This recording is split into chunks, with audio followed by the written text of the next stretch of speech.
mustered their hands, and found that they were 70 strong. Then they consulted among themselves what course they should steer, and were divided in opinion, but by a majority it was carried to sail for Gambia, on the coast of Guinea. Of this opinion was the captain, who, having been employed in that trade, was acquainted with the coast, and informed his companions that there was always a large quantity of money deposited in that castle, and he was confident, if the matter was entrusted to him, that he should successfully storm that fort. From their experience of his former prudence and courage, they cheerfully submitted to his direction, in the full assurance of success. Arrived at Gambia, he ordered all his men below, except just so many as were necessary to work the vessel, that those from the fort, seeing so few hands, might have no suspicion that she was any other than a trading vessel. He then ran under the fort and cast anchor, and, having ordered out the boat, manned with 6 men indifferently dressed, he, with the master and doctor, dressed themselves like gentlemen, in order that the one party might look like foremastmen, and the other like merchants. In rowing ashore, he instructed his men what to say if any questions were put to them by the garrison. On reaching land, the party were conducted by a file of musketeers into the fort, and kindly received by the governor, who inquired what they were and whence they came.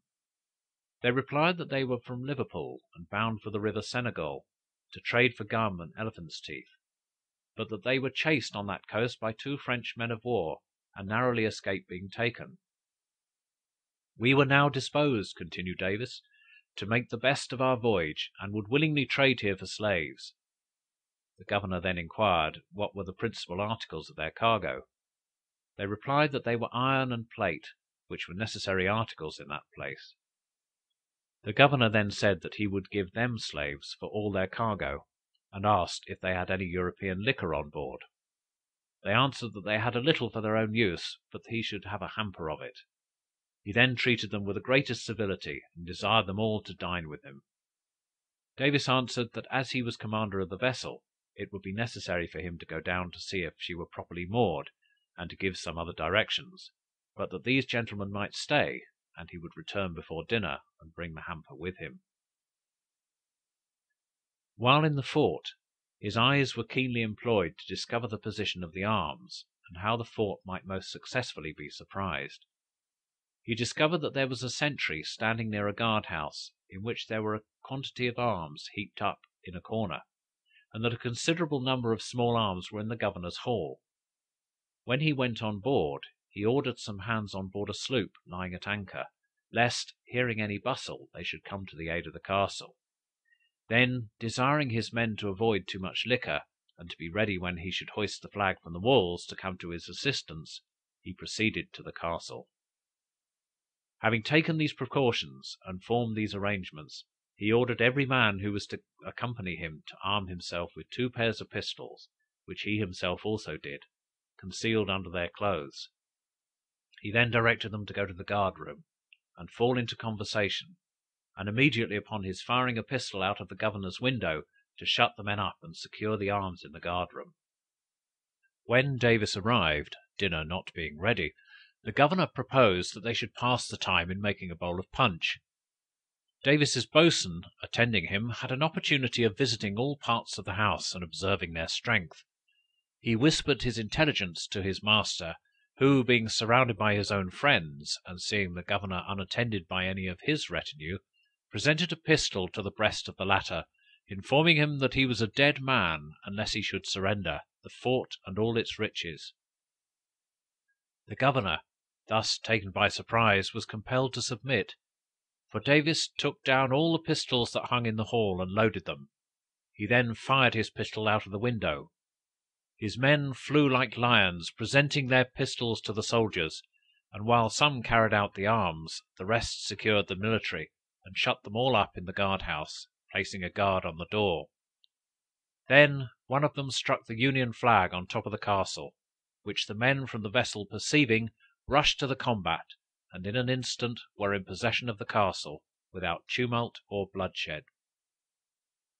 Davis then harangued the soldiers, many of whom enlisted with him, and those who declined he put on board the small ships, and to prevent the necessity of a guard, or the possibility of escape, carried off the sails, rigging, and cables.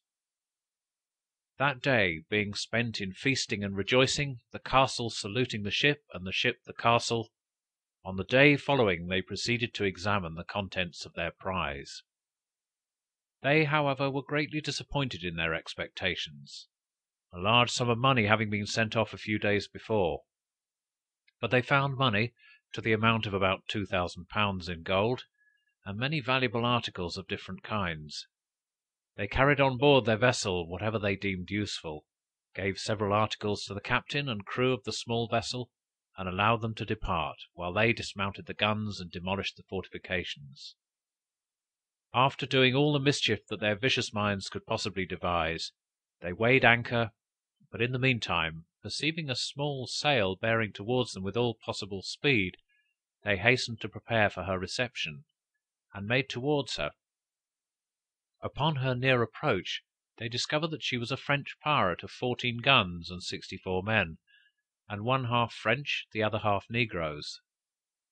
The Frenchmen were in high expectation of a rich prize, but when he came nearer, he suspected, from the number of her guns and men, that she was a small English man of war. He determined, notwithstanding, upon the bold attempt of boarding her, and immediately fired a gun, and hoisted his black colors. Davis immediately returned the compliment. The Frenchman was highly gratified at this discovery.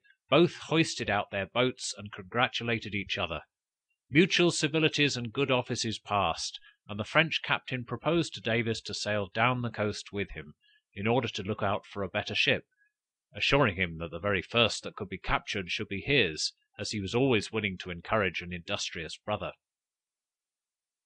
They first touched at Sierra Leone, where they espied a large vessel, and Davis, being the swifter sailor, came first up with him. He was not a little surprised that she did not endeavor to make off, and began to suspect her strength.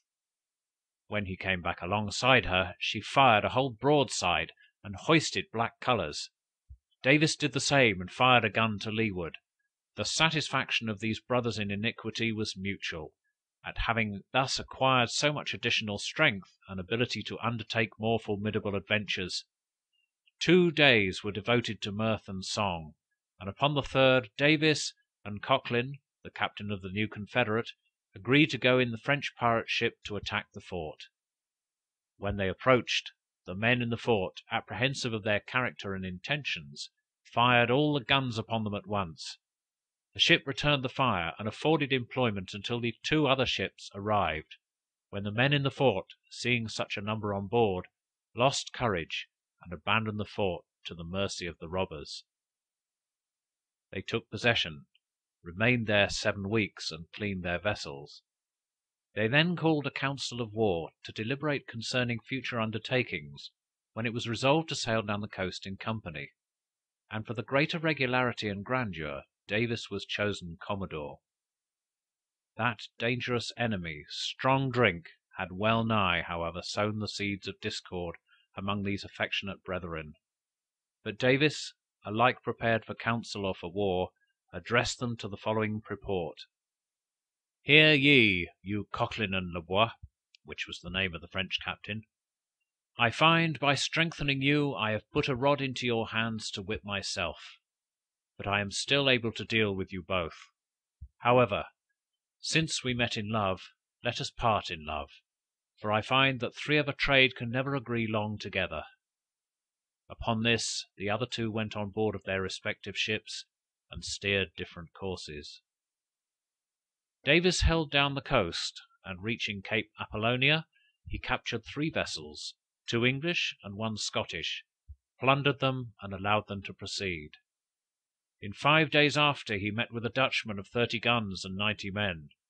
She gave Davis a broadside, and killed 9 of his men. A desperate engagement ensued, which continued from 1 o'clock at noon until 9 next morning, when the Dutchman struck. Davis equipped her for the pirate service, and called her the Rover. With his 2 ships he sailed for the bay of Anamaboa, which he entered upon noon, and took several vessels which were waiting to take in negroes, gold, and elephants' teeth. Davis made a present of one of these vessels to the Dutch captain and his crew, and allowed them to go in quest of their fortune. When the fort had